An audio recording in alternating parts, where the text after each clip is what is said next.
Shalom semuanya, selamat hari Minggu. Ya, kita akan beribadah di Minggu pagi ini. Dan saya berharap semua dalam kondisi sehat, diberkati, terus bersyukur sama Tuhan, bersemangat, menjadi pribadi yang lebih baik kemudian harinya. Ya. Dan sebelum kita mulai ibadah kita, saya mengajak semua untuk satu hati kita berdoa. Bapak, kami mengucap syukur buat hari Minggu pagi ini.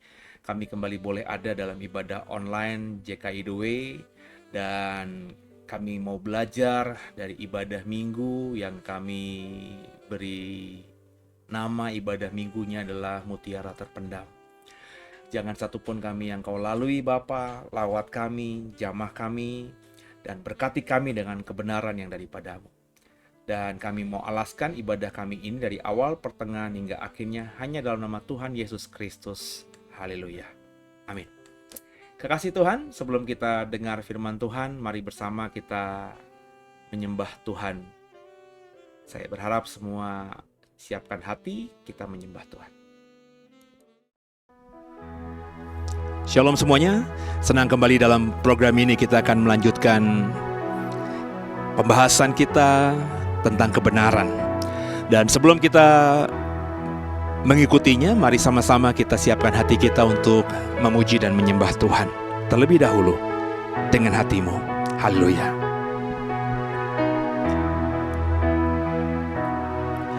Ketika kulihat pintu-pintu tertutup, ketika ku rasakan beban semakin berat, ketika ku pandang jalan-jalan terhambat, ketika ku rasa engkau jauh,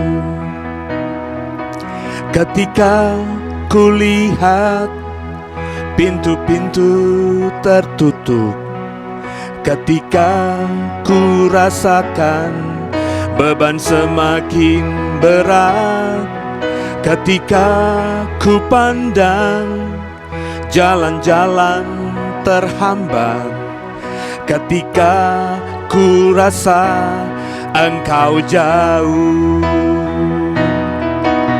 Tuhan buatku tetap setia, Tuhan ajarku lebih lagi, berserah padamu, mengerti jalanmu, sampai kemuliaanmu jadi nyata. Haleluya, mari bersama-sama kembali kita nyanyikan dengan hati kita. Ketika kulihat pintu-pintu tertutup, ketika ku rasakan beban semakin berat, ketika ku pandang jalan-jalan terhambat, ketika ku rasa engkau jauh, ketika ku lihat pintu-pintu tertutup, ketika ku rasakan beban semakin berat, ketika ku pandang jalan-jalan terhambat, ketika ku rasa engkau jauh, Tuhan buatku tetap setia, Tuhan ajarku lebih lagi, berserah padamu, mengerti jalanmu, sampai kemuliaanmu jadi nyata. Oh Tuhan buatku tetap setia, Tuhan ajarku lebih lagi, berserah padamu, mengerti jalanmu, sampai kemuliaan-Mu jadi nyata. Oh Tuhan, buatku tetap setia. Tuhan, ajarku lebih lagi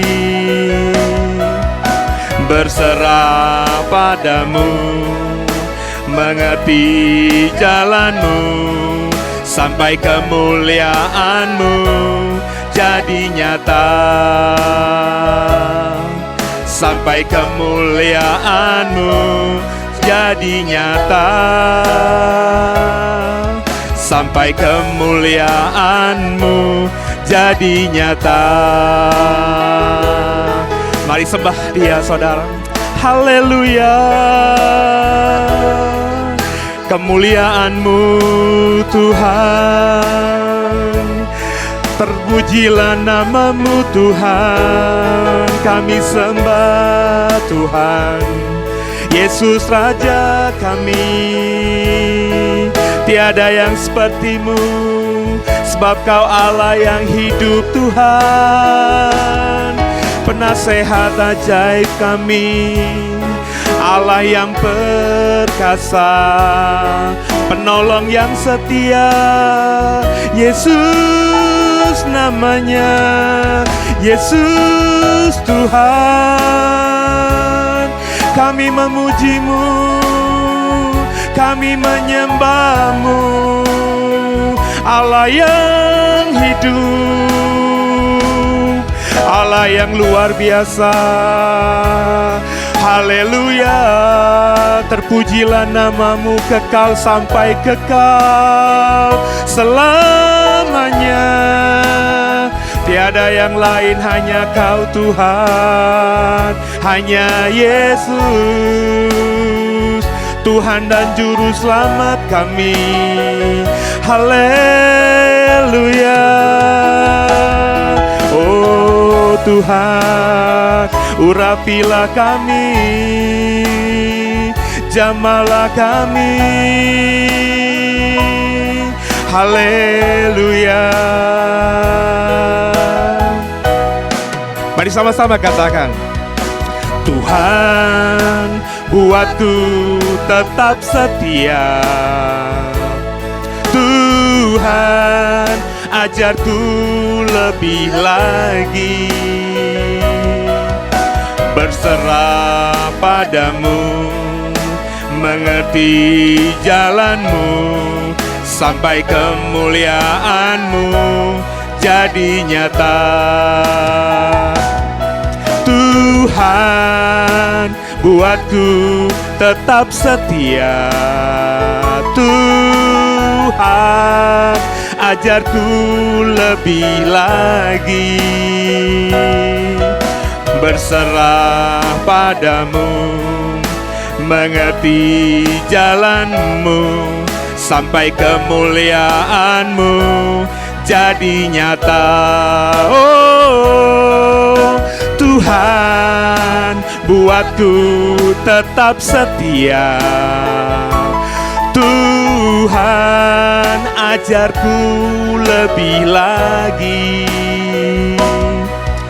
berserah padamu, mengerti jalan-Mu sampai kemuliaan-Mu jadi nyata.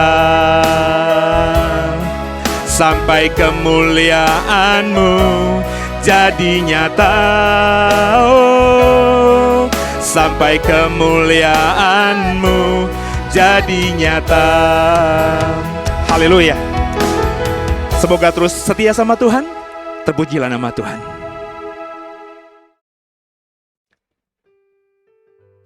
Haleluya ya. Nah, sekarang kita akan siapkan hati kita untuk dengarkan firman Tuhan, Bapak Ibu. Bapak Ibu, kalau mengikuti ibadah Minggu Raya secara online, ibadah Minggu pagi minggu yang lalu, saya berjanji saya akan coba sharingkan pemahaman saya tentang Ishak dan Ismail. Minggu lalu kan saya sudah mengkhotbahkan tentang Hagar, Bapak Ibu ya. Di mana saya coba merendahkan hati saat itu dan membuka pikiran saya supaya saya bisa mendapatkan pemahaman yang baru, karena memang tokoh Hagar ini sudah sejak lama saya kagumi dengan pemahaman saya, tapi saya merasa ada sesuatu yang belum saya bisa sukacita dengan lapang gitu tentang Hagar ini. Kayaknya ada sesuatu yang belum saya ketahui gitu. Dan dari hasil penggalian, hasil banyak baca ya, berusaha untuk merendahkan diri juga supaya mau mendengarkan pemahaman-pemahaman yang dari hamba-hamba Tuhan yang lebih muda mungkin, atau juga mendengarkan rabi-rabi Yahudi yang memang mereka adalah guru dari perjanjian lama gitu ya. Saya akhirnya mendapatkan pemahaman baru yang kemarin saya bagikan dalam ibadah minggu raya, minggu pagi di minggu yang lalu, saudara. Nah, sekarang kita akan bicara soal Ismail dan juga bicara tentang Ishak. Ada yang menarik nggak dalam kisah yang akan saya bagikan ini?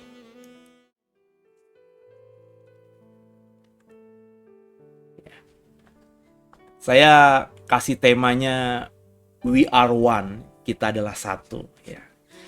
Sebab ibadah ini, dalam materi ini juga saya siapkan untuk saya bagikan ke dalam pelayanan sebuah gereja yang memang temanya We Are One gitu, saudara.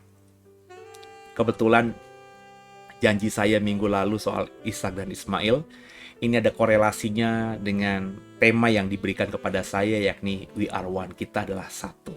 Apakah kita adalah satu? Nah, saudara biji mata Tuhan, semua orang berpikir negatif tentang Hagar dan Ismail. Ketika Hagar mengandung, ia memandang rendah kepada Sarah. Itu karena itulah kita akhirnya kesel gitu sama Hagar karena memandang rendah Sarah. Kemudian juga Alkitab mengatakan Sarah mengusir Hagar dan Ismail ketika Ismail lagi bermain dengan Ishak yang baru disapi. Disapi ini berarti kurang lebih 2 tahun lah ya.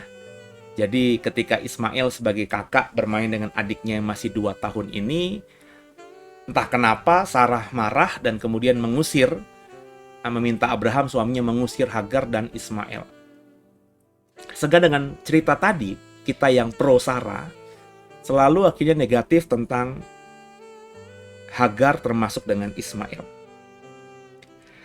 Nah, dalam cerita yang saya sampaikan tadi, saudara, Ismail sebagai kakak tiri berarti sudah pisah dengan Ishak sebagai adik tirinya itu sejak usia Ishak baru 2 tahun.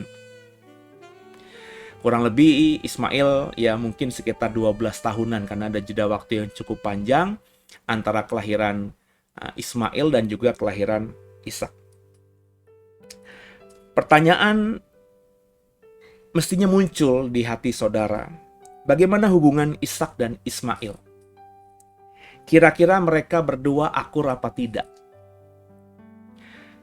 Entah saudara pernah bertanya tentang hal ini apa tidak. Tapi saya selalu bertanya, iya ya, Ishak dan Ismail itu akur nggak hidupnya ya? Mengingat juga kita terdistorsi dengan cerita bahwa Ismail itu kemudian menjadi Islam dan Ishak itu menjadi Yahudi dan Kristen begitu.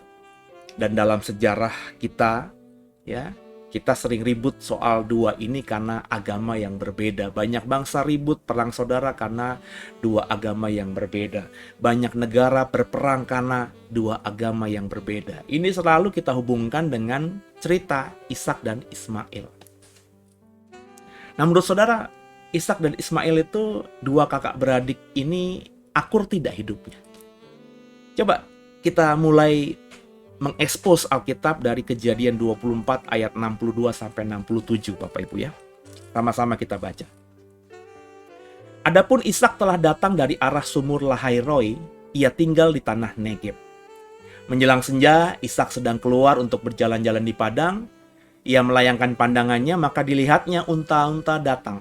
Ribka juga melayangkan pandangnya, dan ketika dilihatnya Ishak, turunlah ia dari untanya, katanya kepada hamba itu, siapakah laki-laki itu yang berjalan di padang ke arah kita? Jawab hamba itu, dialah tuanku itu. Lalu Ribka mengambil telekungnya atau cadarnya dan bertelekunglah ia. Kemudian hamba itu menceritakan kepada Ishak segala yang dilakukannya. Lalu Ishak membawa Ribka ke dalam kemah Sarah ibunya dan mengambil dia menjadi istrinya. Ishak mencintainya dan demikian ia dihiburkan setelah ibunya meninggal. Ada cerita di Alkitab bahwa setelah Sarah meninggal, Ishak berduka cita. Kemudian karena duka citanya, kita membaca di ayat ini, dia tinggal di tanah Negeb. Tepatnya lebih spesifik ketika bertemu dengan Ribka, Ishak telah datang dari arah sumur Lahairoi, sebab ia tinggal di tanah Negeb. Ada yang aneh nggak dengan ayat ini? Saudara, kalau kita balik mundur, Abraham dan Sarah, sampai akhirnya Sarah dikuburkan, Sarah itu dan Abraham, tentu dengan Ishak sebagai anak mereka, hidupnya tinggal di sekitaran Hebron, saudara. Coba kita baca Kejadian 23 ayat 2. Kemudian matilah Sarah di Kiryat Arba, yaitu Hebron, di tanah Kanaan. Lalu Abraham datang meratapinya dan menangisinya. Jadi kuburan Abraham dan Sarah memang di Hebron. Kalau Bapak Ibu ada kesempatan tur ke Israel dan kemudian tur leadernya atau tur wisata rohaninya itu membawa kita ke Hebron, kita akan dibawa ke sebuah gereja atau sebuah masjid, sebuah gedung besar yang dibagi dua begitu ya. Ada wilayah masjidnya, ada wilayah jusnya ya, ada wilayah gerejanya, di mana di situ adalah tempat kuburannya Abraham dan Sarah, yakni di mana? Di Gua Mahpela ya. Kita baca di dalam Kejadian 23, kemudian juga nanti Kejadian 24 dan seterusnya.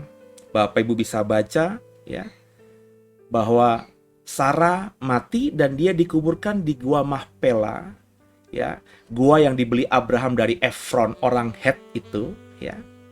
Dan kemudian Sarah dikuburkan di situ. Sarah mati di Hebron karena Abraham dan Sarah memang tinggal di sekitaran Hebron. Nah, ini menjadi menarik. Karena ketika ibunya masih hidup, Ishak tinggal di kemah ibunya dan kemah ibu bapaknya ini ada di Hebron. Tapi setelah ibunya mati, kita baca tadi di Alkitab, dia tinggal di tanah Negeb, kurang lebih dekat atau tidak jauh dari sumur Lahairoi. Pertanyaannya mestinya ada. Saya selalu mengajak saudara untuk kalau membaca Alkitab tuh bertanya. Paling nggak, meskipun nggak tahu apa yang ditanyakan, kita coba bertanya, Lahairoi itu apa? Kenapa Alkitab mengatakan Ishak dari sumur Lahairoi di tanah Negeb? Kita kan selama ini cuma baca aja, kita cuma fokus pada cerita bahwa akhirnya Ishak bertemu dengan Ribka yang dicari atau yang dipilih atau yang didapatkan oleh Eliezer gitu ya, budaknya Abraham yang paling dipercayai untuk mendapatkan jodoh atau mencarikan istri bagi Ishak di rumah Nahor ya, di rumah dari Laban ya. Kita tahu nanti ceritanya begitu, saudara. Maka kita cuma tahu cerita soal Ishak dan Ribka. Kita tidak pernah fokus ketika baca perikop ini. Ishak tinggal di tanah Negeb dan berjalan dari sumur Lahairoi. Ya. Apa itu Lahairoi, saudara? Ya. Coba perhatikan baik-baik Kejadian 25 ayat 7-11. Abraham mencapai umur 175 tahun. Lalu ia meninggal, ia mati dan pada waktu telah putih rambutnya dan tua suntuk umur, maka ia dikumpulkan kepada kaum leluhurnya dan anak-anaknya Ishak dan Ismail, menguburkan dia dalam Gua Mahpela di padang Efron bin Zohar orang Het itu, padang yang letaknya di sebelah timur Mamre, yang telah dibeli Abraham dari Bani Het. Di sanalah terkubur Abraham dan Sarah istrinya. Setelah Abraham mati, Allah memberkati Ishak anaknya itu dan Ishak diam dekat sumur Lahairoi. Kembali Ishak dikatakan tinggal di sumur Lahairoi. atau di sekitaran sumur Lahairoi. Sebelum dia beristri, ketika ibunya habis mati, ibunya dikubur di Hebron, ibu dan bapaknya tinggal di Hebron. Setelah ibunya mati, Ishak pergi ke tanah Negeb, ya, di sekitaran sumur Lahairoi. Ketemu sama Eliezer yang membawa Ribka. Setelah itu, Ishak membawa Ribka kembali ke rumah atau ke kemah ibunya. Berarti Ribka dibawa ke Hebron kembali, ke rumah tempatnya Abraham dan Sarah sebelumnya atau sebelum Sarah mati. Ribka dibawa ke kemahnya Sarah. Dengan demikian kata Alkitab tadi, Ishak dihiburkan setelah Sarah mati karena Ribka. Tapi setelah Abraham mati, ya, Ishak yang tadinya tinggal bersama Ribka di kemah Sarah ibunya di Hebron, kemudian memutuskan untuk diam dekat sumur Lahairoi kembali.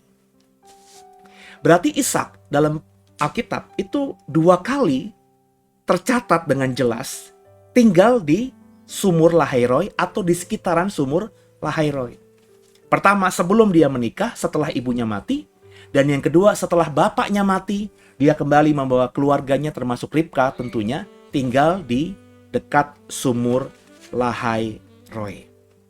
Kembali mestinya bertanya kalau saudara mendapatkan ini. Kenapa? Ngapain Ishak di sumur Lahairoi itu? Bukankah dia mewarisi semua yang dimiliki Abraham dan kekayaannya semuanya ada di Hebron? Tapi kenapa dia justru memindahkan semuanya itu, termasuk semua yang dia wariskan dari bapaknya itu, ke dekat sumur Lahairoi, tempat di mana dia dulu pernah tinggal setelah Sarah mati dan sebelum dia memperistri Ribka. Pernah nggak saudara bertanya? Teman-teman semua di sini yang mendalami Alkitab, mungkin saudara ada yang pendeta pengkhotbah, pernah nggak bertanya tentang hal ini? Coba kita pelajari tentang Lahairoi. Kejadian 16 ayat 7, 13-14. Lalu malaikat Tuhan menjumpainya dekat suatu mata air di padang gurun, yakni dekat mata air di jalan ke Syur. Kemudian Hagar menamakan Tuhan yang telah berfirman kepadanya itu dengan sebutan, "Engkaulah El Roi." Sebab katanya, "Bukankah di sini kulihat dia yang telah melihat aku?" Sebab itu sumur tadi disebutkan orang sumur Lahairoi. Letaknya antara Kades dan Beret. Saudara, ini adalah kisah di mana Hagar bertemu dengan malaikat Tuhan atau malak Yahweh. Hagar ada di tempat ini karena Alkitab mengatakan tadi, sudah saya kutip tadi, ketika dia mengandung, ya, terus dia memandang rendah Sarah, kemudian Sarah menganiaya dia atas izin Abraham, dan begitu keras mungkin aniaya yang diberikan Sarah nyonyanya kepada dia, sehingga akhirnya Hagar melarikan diri dan dia akhirnya dijumpai malaikat Tuhan di tempat ini yang kemudian dinamakan sumur Lahairoi. Secara spesifik jelas banget. Ini adalah mata air, dekat mata air di padang gurun yang ke arah Syur, letaknya di antara Kades dan Beret. Jadi inilah pertama kali kata Lahairoi muncul di Alkitab. Dinamakan sumur Lahairoi karena orang kemudian tahu bahwa Hagar di situ bertemu dengan Tuhan. Karena dalam ayat ini dikatakan Hagar menamakan Tuhan yang telah berfirman kepadanya itu dengan sebutan "Engkaulah El Roi."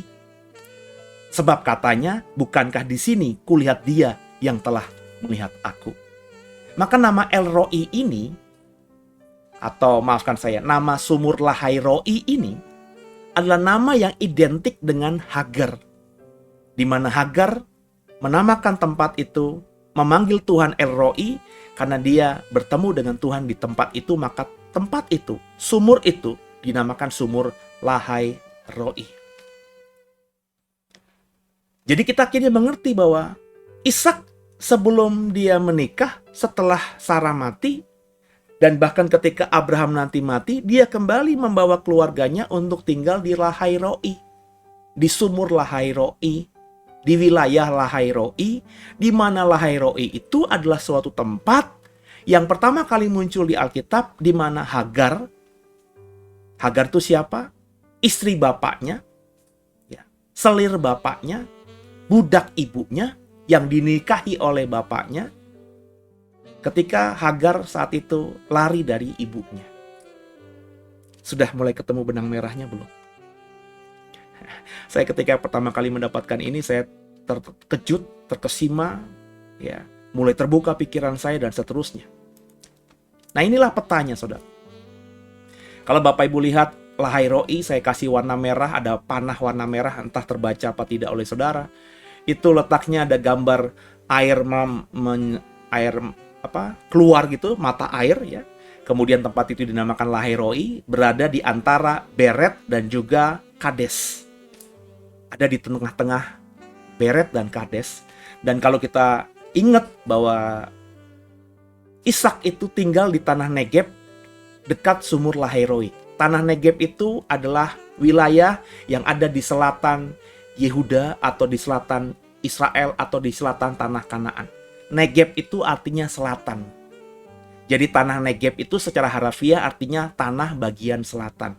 Itu tanah yang berada, atau menurut para arkeolog, tanah Negeb itu ada di wilayah antara Hebron, ya, tempat Abraham dan Sarah dan juga Ishak dulu tinggal, sampai ke wilayah yang dekat dengan Laut Merah.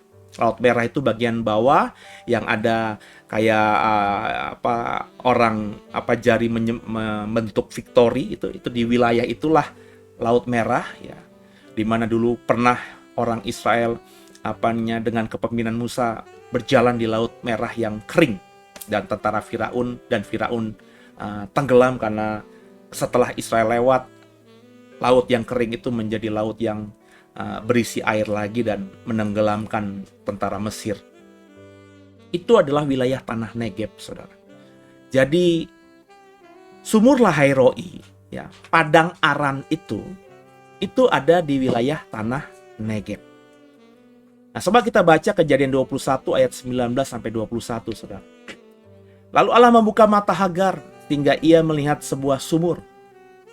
Ia pergi mengisi kirbatnya dengan air, kemudian diberinya anak itu minum. Allah menyertai anak itu sehingga ia bertambah besar. Ia menetap di padang gurun dan menjadi seorang pemanah. Maka tinggallah ia di sini tentu adalah Ismail, di padang gurun Paran, dan ibunya mengambil seorang istri baginya dari tanah Mesir. Cerita ini menggambarkan ketika periode kedua setelah Ismail ada, kemudian Ismail, saya bilang tadi, saya pernah kutip tadi di prolog khotbah saya, suatu ketika bermain dengan adiknya Ishak yang baru disapih. Ishak baru 2 tahun, berarti anak 2 tahun tuh anak yang baru bisa berjalan lah kurang lebih. Nah, kalau berjalan mungkin dia terjatuh sehingga sebagai seorang kakak dia tertawa. Ternyata tertawanya Ismail terhadap adiknya ini tidak disukai oleh Sarah, sehingga akhirnya Sarah berkata kepada Abraham, memprovokasi Abraham, sehingga Alkitab mengatakan Abraham mengusir Hagar dan Ismail. Hanya membekali dengan sekirbat air dan sejumlah roti, kata Alkitab.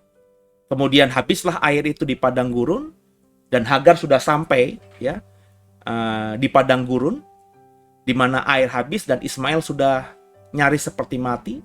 Ya, dia sembunyikan Ismail atau dia taruh Ismail di semak-semak, dan dia kemudian agak berjarak jauh dan dia berdoa kembali kepada Tuhan, ya, mempertanyakan kenapa dirinya mengalami hal ini, dan Tuhan menjumpai dia.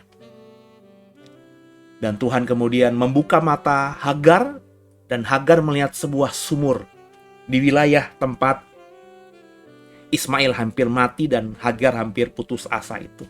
Apakah ini sumur Lahairoi? Tidak disebutkan. Tapi yang pastinya, setelah peristiwa itu, Ismail bisa hidup karena dahaganya hilang.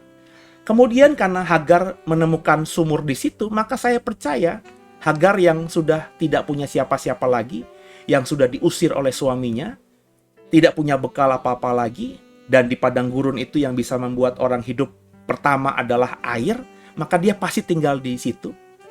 Mungkin akhirnya dia bisa menjadi seorang yang hidup dari alam, karena Alkitab mengatakan kemudian Ismail menetap di padang gurun dan menjadi seorang pemanah. Ismail mulai menjadi pemburu. Dia bisa kasih makan dirinya dan ibunya. Air tidak susah karena dia tinggal di wilayah itu. Dan kemudian membangun keluarga, membangun rumah di situ. Dan dikatakan di ayat ini, rumah itu dia tinggal di padang gurun Paran. Dan ibunya mengambil istri baginya dari tanah Mesir. Kenapa? Ada dua alasannya. Karena Hagar memang orang Mesir. Tapi tentu kalau Mesir itu wilayah yang jauh, tidak mungkin Hagar mencarikan Ismail, istri dari Mesir, karena perjalanan ke Mesir pasti jauh. Ya, berarti ya, yang saya simpulkan dan saya tafsirkan, padang gurun Paran itu memang tidak jauh dari Mesir. Dan memang ketika saya gali dalam peta, ya, saya gali dalam geografis, mencari informasi secara geografis, inilah yang saya temukan. Perhatikan baik-baik tadi, ya. Jadi yang namanya padang gurun Paran, ya, kemudian juga tanah Negeb, ya, dan juga Mesir, itu satu wilayah seperti saya bilang lagi tadi. Tanah Negeb itu adalah wilayah yang cukup luas. Secara harafiah berarti wilayah selatan. Selatan dari mana? Selatan dari tanah Kanaan. Itu sejak Hebron, kota Hebron, kalau Bapak Ibu bisa lihat peta di bagian atas itu kota Hebron, sampai ke wilayah Laut Mati, yakni wilayah Mesir. Maka kalau kita memahami bahwa Ismail kemudian tinggal di sekitaran padang gurun Paran, ya, atau di padang gurun, dan ibunya mencarikan istri dari Mesir, maka tentu Ismail dan Hagar tinggal di padang gurun yang tidak jauh dari Mesir. Maka tanah Negeb inilah tempat yang kemungkinan besar Sarah akhirnya tinggal di situ karena dibuka matanya oleh Tuhan dan menemukan sumur, dan akhirnya membangun rumah atau tinggal bersama anaknya dekat sumur itu, berada di wilayah tanah Negeb.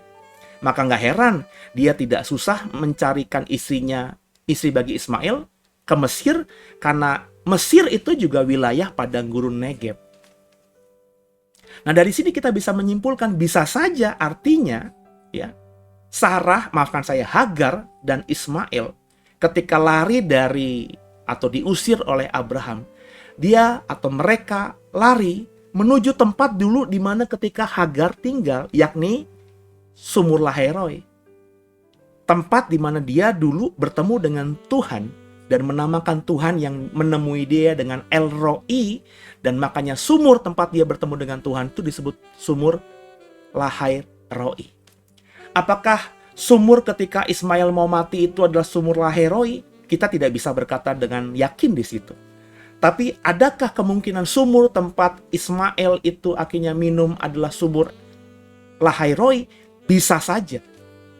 Ya, kenapa? Karena baik Lahairoi atau Sumur Lahairoi dengan tempat ketika Ismail sekarat dan Hagar melihat sumur ketika matanya dibukakan Tuhan itu, nggak lama kemudian Hagar mencarikan istri bagi Ismail, yakni orang Mesir. Baik Mesir, Sumur Lahairoi, dan tempat kemungkinan Hagar dan Ismail itu ada ketika Ismail sekarat, ya di tanah Negeb. Jadi kalau saya menafsirkan Ismail ketika sekarat ya ada di sekitaran Sumur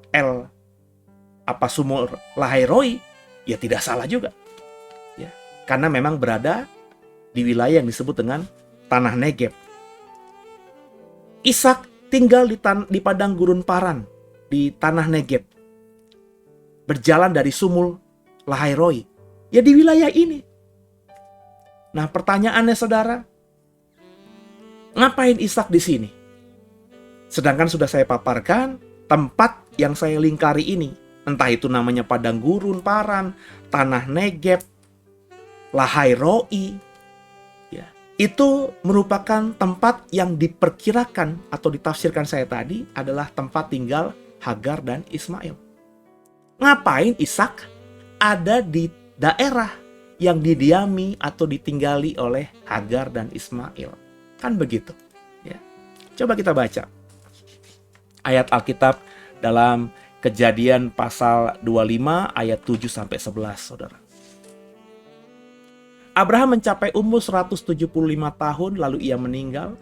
Ia mati pada waktu telah putih rambutnya, tua dan suntuk umur.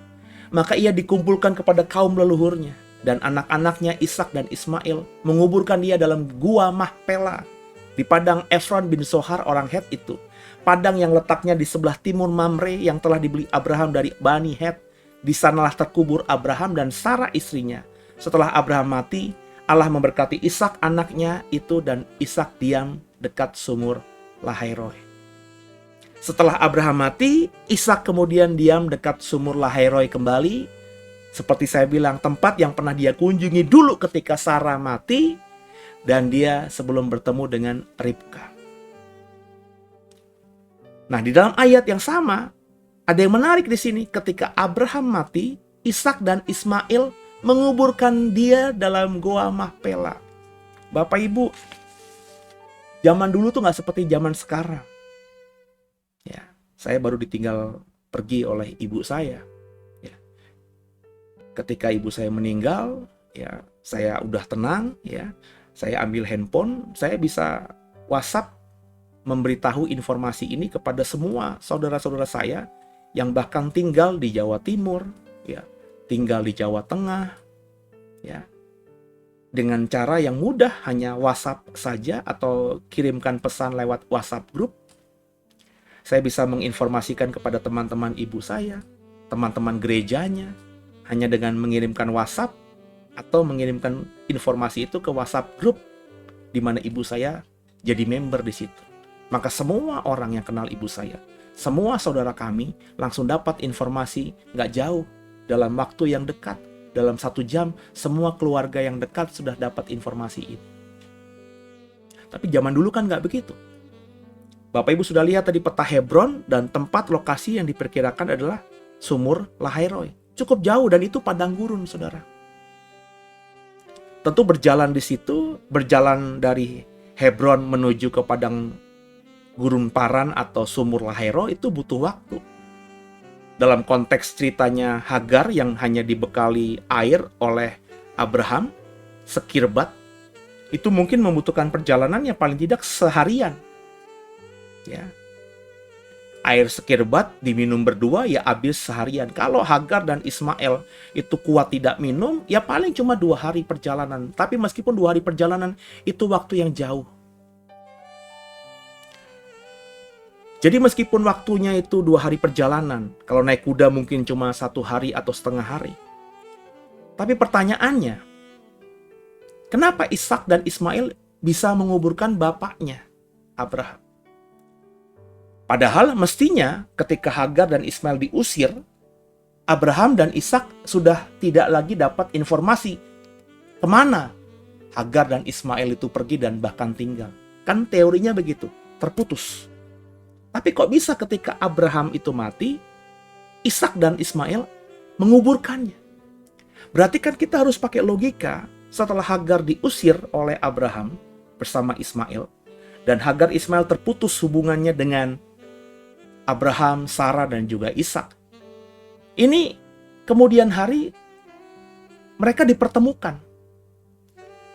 Ya, sehingga Abraham tahu tempat tinggalnya Hagar, dan Hagar Ismail juga tahu bahwa mereka terhubung kembali dengan Abraham, suaminya dan ayahnya. Sebab kalau kita tidak memahaminya demikian, tentu ketika Ishak tahu bapaknya mati, Ishak akan kesulitan menginformasikan ini kepada Ismail, karena dia kan sudah lama tidak lihat Ismail. Dia 2 tahun disapi. Pemisahan Ismail dengan Ishak itu kan ketika Ishak lagi disapi, lagi bikin pesta, terus Hagar dan Ismail diusir di tengah pesta itu. 2 tahun mana ingat. Tapi faktanya dalam kematian Abraham, Ishak ada di situ menguburkan ayahnya bersama dengan Ismail. Artinya hubungan antara Ishak dan Ismail itu sudah terjadi. Nah, kekasih Tuhan, gimana caranya? Ya, gimana caranya? Kalau kita baca bahkan ayat Kejadian 28 ayat 8 sampai 9, maka Esau pun menyadari bahwa perempuan Kanaan itu tidak disukai oleh Ishak ayahnya. Sebab itu ia pergi kepada Ismail dan mengambil Mahalat menjadi istrinya, di samping kedua istrinya yang telah ada. Mahalat adalah anak Ismail, anak Abraham, adik Nebayot.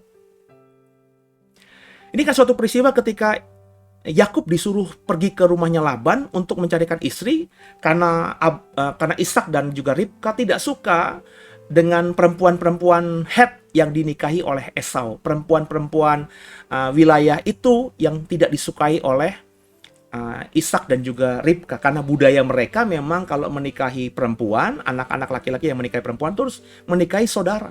Abraham menikahi saudaranya Sarah. Makanya ketika Firaun suka sama Sarah dan Abraham takut dibunuh karena itu, dia bilang sama Sarah, nanti kalau ditanya, kamu bilang aja kamu adalah saudaraku. Apakah Abraham berbohong? Tidak. Karena memang pada faktanya banyak teolog Perjanjian Lama mengatakan bahwa Abraham dan Sarah itu satu bapak, yakni Terah, tapi lain ibu. Ribka juga adalah keponakan jauh dari Ishak. Karena Ishak itu sama Laban, ya. Itu Ishak itu adalah omnya Laban, ya, atau sepupunya Laban. Maka Ribka, anaknya Laban ini adalah keponakan jauh dari Ishak. Kakek buyut mereka yang namanya Terah adalah kakek dari ayah mereka. Karena Laban kan anaknya Nahor, Ishak itu anaknya Abraham. Abraham dan Nahor itu adik kakak, punya bapak sama namanya Terah. Ya. Nah, saudara kekasih Tuhan biji mata Tuhan, ketika Esau mendengar itu, Esau langsung menikahi Mahalat yang notabene adalah anak Ismail. Kalau Ishak sama Ismail itu tidak berhubungan dekat, maka tidak mungkin terjadi pernikahan ini. Karena pasti Ishak akan berkata, kamu boleh mencari istri kerabat dari kami, tapi jangan Ismail. Karena Ismail adalah saudaraku, tapi kami sebenarnya sedang bermusuhan. Sejak awalnya kami sudah bermusuhan. Kan begitu mestinya. Dan juga pertanyaannya, kok Esau bisa tahu Ismail siapa? Kok Esau bisa dengan mudah tahu bahwa Ismail ini kerabat bapaknya? Berarti kan Esau juga bertumbuh dengan melihat bahwa hubungan antara Ishak dan Ismail itu oke-oke aja, nggak bermusuhan. Nah, kekasih Tuhan biji mata Tuhan, ini yang tidak pernah dipikirkan oleh banyak kita. Kita selalu berpikir bahwa Ishak itu adalah sepanjang hidupnya bermusuhan dengan Ismail. Ismail juga menaruh dendam dengan Ishak sehingga keturunan mereka akhirnya ya ribut.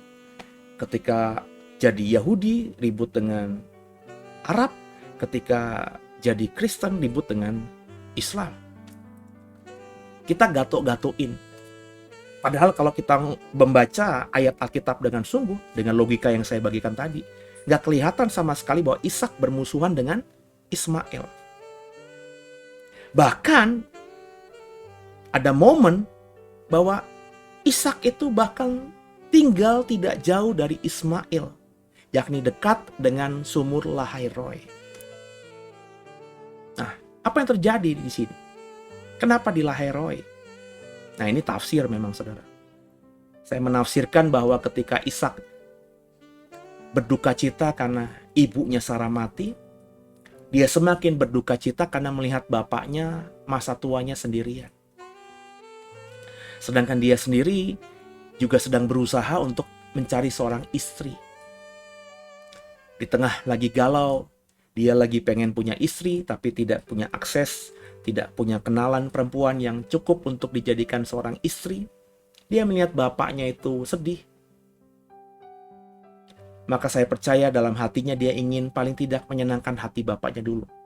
Karena kalau kita membaca perspektif Perjanjian Lama, tertuang bahkan dalam hukum Taurat yang lisan, bahwa anak orang Yahudi itu kalau bapaknya masih hidup, maka seorang anak, terutama anak satu-satunya atau anak laki-laki yang pertama, itu akan punya tanggung jawab menghidupi dan membuat orang tuanya terus bahagia.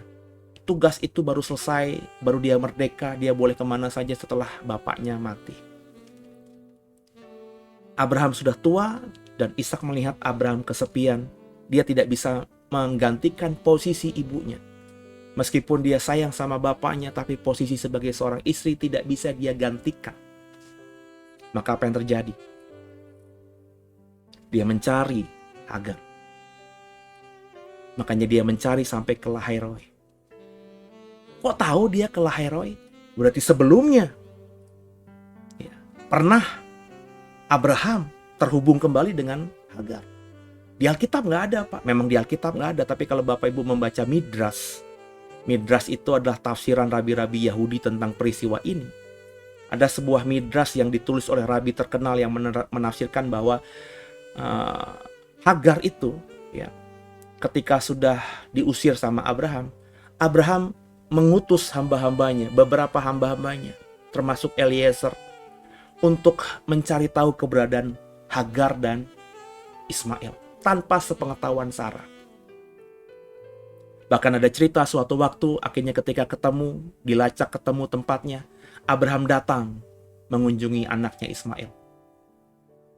Beberapa kali. Jadi meskipun tidak tertulis di Alkitab, ada cerita tafsiran rabi-rabi secara lisan. Ingat ya, orang Yahudi itu memang terbiasa menafsirkan secara lisan. Dituliskan dalam bentuk kitab itu baru beberapa abad setelahnya. Di zaman yang lebih modern. Mungkin pertama kali siapa yang menuliskan tafsiran lisan itu dalam bentuk tertulis itu di zamannya Samuel. Karena sejak zamannya Samuel, terutama di zaman Elia, Elisa gitu ya, itu kan ada sekolah-sekolah nabi. Dan nabi-nabi itu memang salah satu tugasnya adalah menyalin kitab-kitab suci itu. Jadi dalam penafsiran lisan yang kemudian ditulis atau dibuka dalam bentuk Midrash, ada tafsiran rabi-rabi Yahudi yang mengatakan demikian. Dan mereka orang Yahudi yang paling berkepentingan, paling punya attention terhadap perjanjian lama. Jadi saudara, meskipun saya tidak berani mengatakan itu kebenaran, tapi saya coba mengikuti alur ini. Karena apa?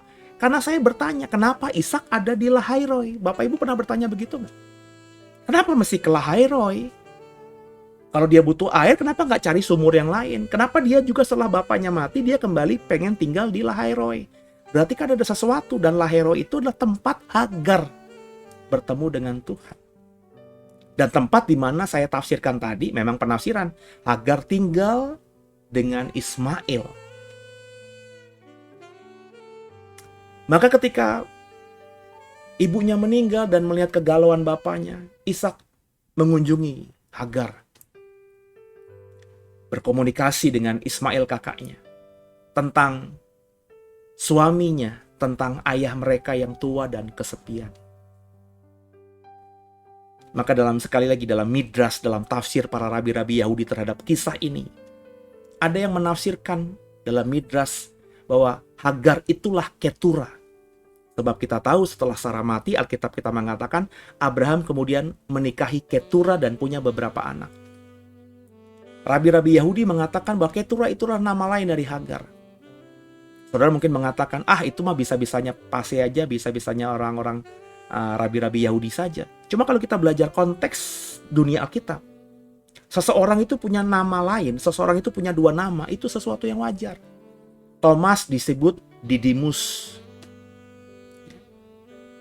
Petrus yang disebut Kefas. Jadi budaya Timur Tengah itu, seseorang saya punya dua nama, itu sesuatu yang wajar. Ya, memang kita tidak bisa pastikan Hagar itu Ketura, Ketura itu Hagar. Cuma kalau Bapak Ibu mengikuti cerita saya tadi, ketika Sarah mati, Ishak mengunjungi Hagar dan Ismail, mungkin merayu mereka agar kembali untuk menjadi sukacita atau membuat ayahnya jadi hidup lagi, sukacita lagi, bahagia lagi, berkumpul kembali. Maka mereka akhirnya kembali. Hagar kembali dinikahi Abraham. Dan lewat pernikahan itu di masa tuanya Abraham masih memiliki beberapa anak lagi. Karena usia Abraham setelah menikah dengan Ketura masih punya beberapa waktu lamanya. Itu menyebabkan kenapa akhirnya ketika Abraham mati, Abraham dikuburkan oleh Ishak dan Ismail. Karena ketika Abraham mati, ya Ishak dan Ismail ada di Hebron, ada di kemahnya Abraham, di mana Abraham ketika mati juga besar kemungkinan didampingi oleh Hagar atau Ketura dan anak-anak mereka yang lainnya yang tentu masih kecil-kecil. Nah, ketika Abraham mati, mungkin Hagar juga merasa bahwa ini bukan rumahnya dia, sebab dia punya memori, dia pernah diusir oleh Sarah. Maka Hagar kembali tinggal di dekat sumur Lahairoi dan Ishak juga tinggal dekat tempat itu.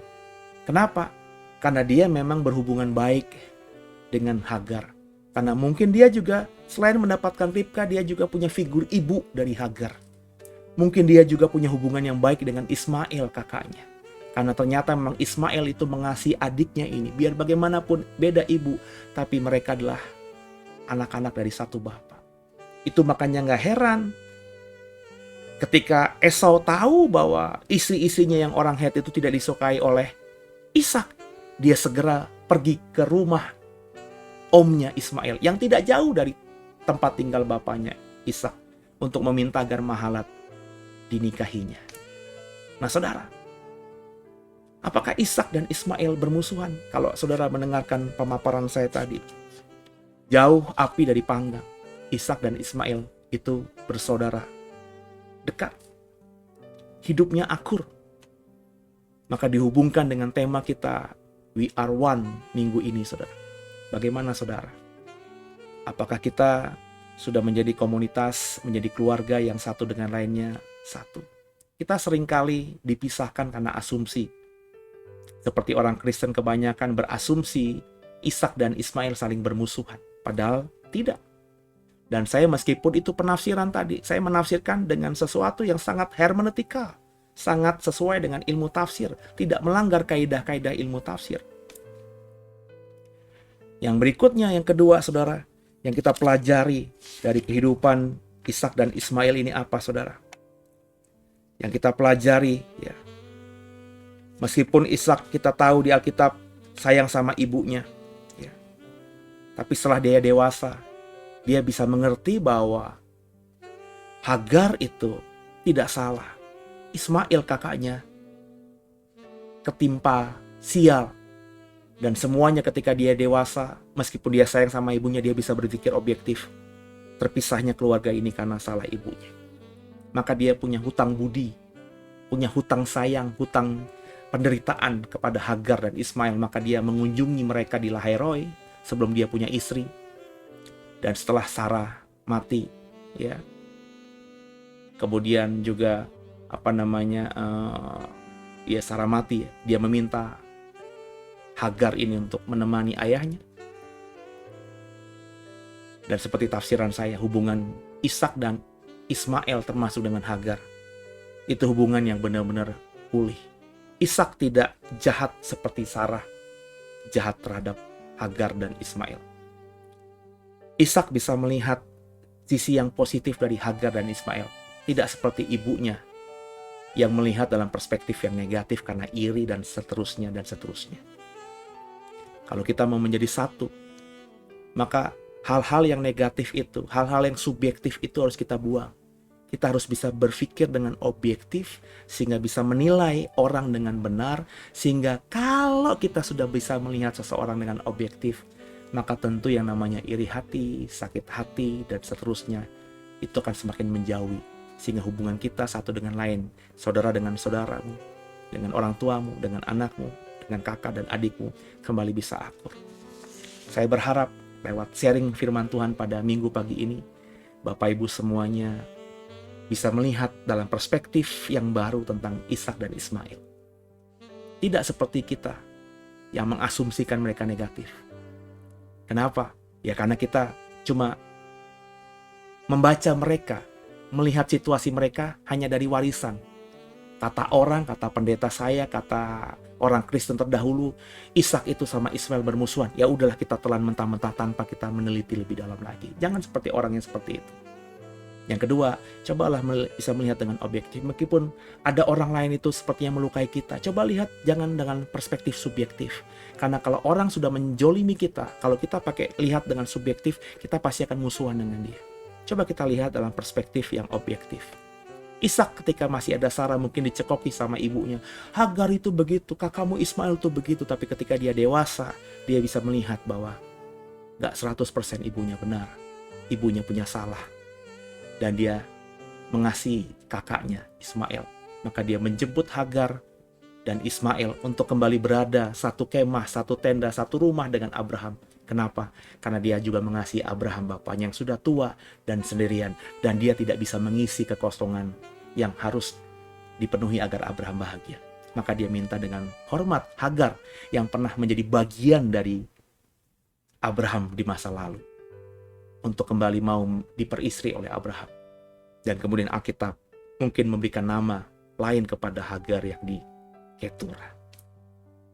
Semoga ini bisa diaplikasikan dalam hidup kita sehari-hari. Bahwa menjadi satu, kompak, solid, itu bukan hal yang mudah. Hal yang harus dilakukan. Meskipun sederhana, tapi nggak semua orang bisa melakukannya. Jangan berasumsi. Dan selalu berpikir dengan objektif. Tuhan Yesus memberkati. Haleluya.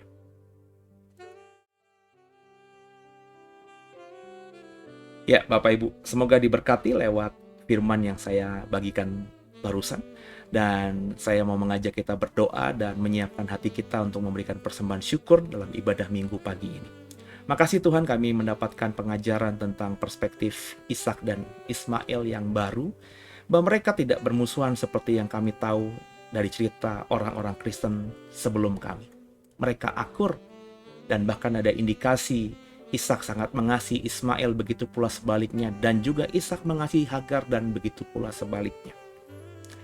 Ajar kami untuk menjadi orang Kristen yang tidak berasumsi dan selalu berpikir dengan objektif. Sehingga kami dengan orang-orang terdekat kami selalu bisa hidup rukun.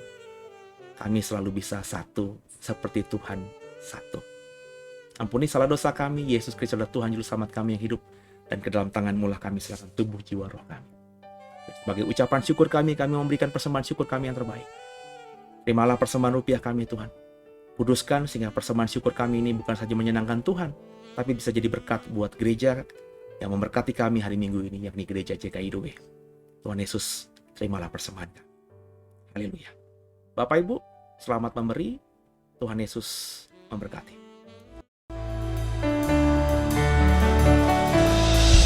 Aku datang dengan tangan yang hampa, dan ku bawa yang terbaik bagimu. Dengan senang hati dan aku nyatakan rasa syukurku untuk kebaikanmu.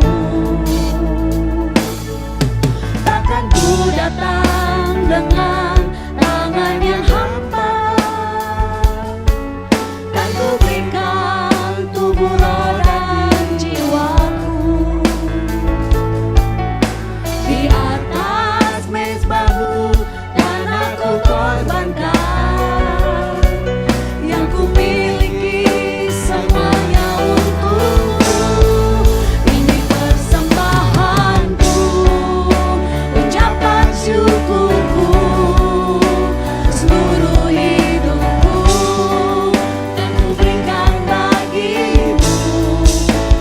Ku sucikanlah persembahanku, jadi dupa yang harum, menyenangkanmu. Tuhanku, terimalah. Terima kasih saudara buat persembahan saudara, dan Tuhan akan memberkati saudara. Apa yang kau tabur itu yang kau tuai. Sebelum kita berpisah, terima berkat Tuhan. Kembali saya mengajak semua saudara untuk terus mendukung pelayanan kami dari channel YouTube The Warriors ini. Nanti jangan lupa juga jam 11 ada ibadah live streaming. Saya percaya ibadah ini juga akan memberkati saudara. Dan setiap hari ada program-program yang kami berikan lewat channel YouTube The Warriors ini. Ikuti saudara, percayalah akan membuat imanmu semakin bertumbuh. Ya, mari sama-sama kita bersyafal terlebih dahulu sebelum terima berkat Tuhan. Dan kita tutup ibadah kita ini.